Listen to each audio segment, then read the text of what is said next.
They took Mr. Roberts to the beach and sat in the lee of the prom as they watched him play happily with his bucket and spade. What's he building? Well, lad, looking at it, it's either Doncaster Town Hall or an exceedingly lopsided tram shed from ancient Greece. Ah.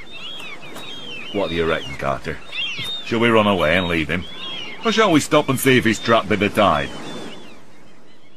The tide snuffled in, and presently Mr. Roberts' edifice crumbled beneath the relentless, heedless surge.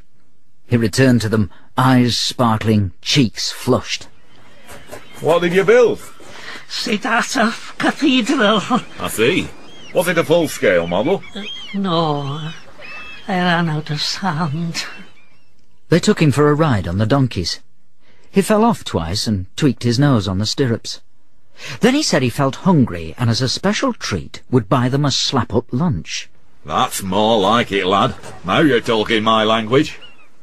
He bought them each 4 hot dogs, 3 ice cream cornets, a giant humbug, and a jumbo carton of raspberry milkshake. He took them to the fairground and they went on the dodgems, and the waltzes, and the roundabouts, and the Hall of Horrors, and the Tunnel of Love. Don't tell the minister, will you? He doesn't approve of love. It'd be a damn sight worse if he didn't approve of tunnels.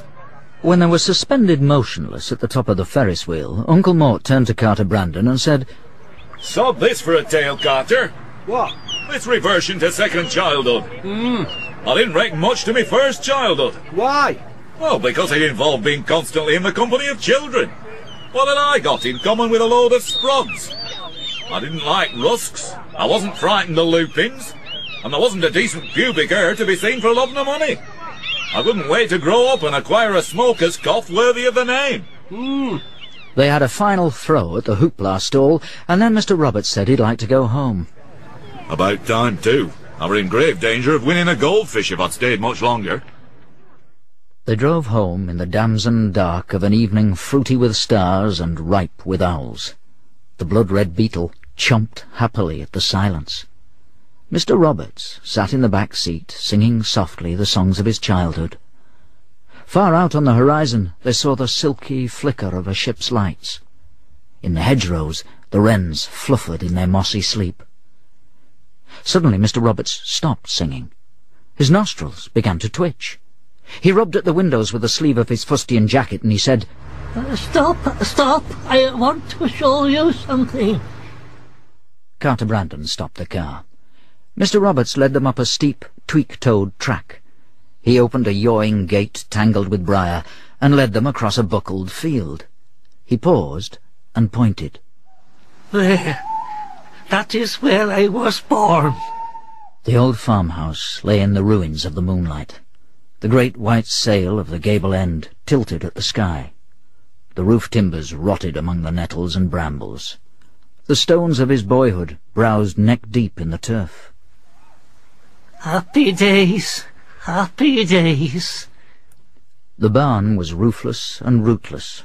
The crumbled sties were restless with mice. Happy days, happy days. My father used to take off his leather belt and thrash the dogs. And my mother used to take up the broom and thrash the boys. Happy days, happy days. My father slept with the pigs, and my mother slept in the barn with the hens. The minister came round each Saturday to measure us for death. Happy days, happy days. They followed him in silence as he climbed to the top of the knoll that crouched in guard over the stricken house. They sat beside him as he sniffed the air and squinted his eyes at the night. We came up here one night. We were all alone, me and Rhiannon. Who's Rhiannon? The girl they said I had to marry. Ah.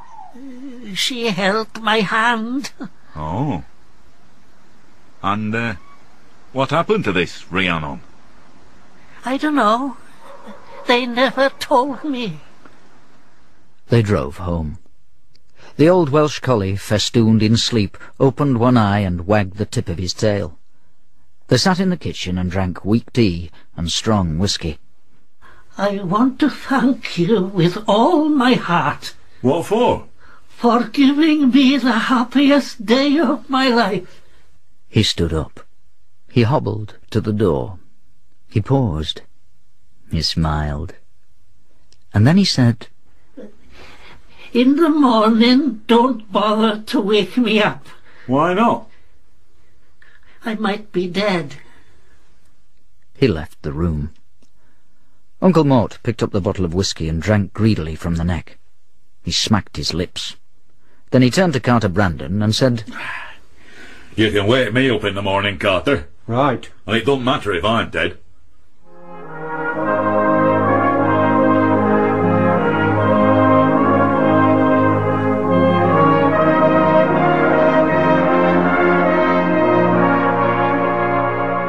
In Happy Days, you heard Stephen Thorne as Uncle Mort, Sam Kelly as Carter Brandon, and Howell Evans as Mr. Roberts.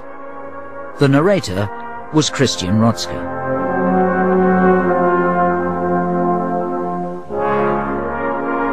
Uncle Mort's Celtic Fringe was written by Peter Tinniswood and produced in Bristol by Pete Atkin.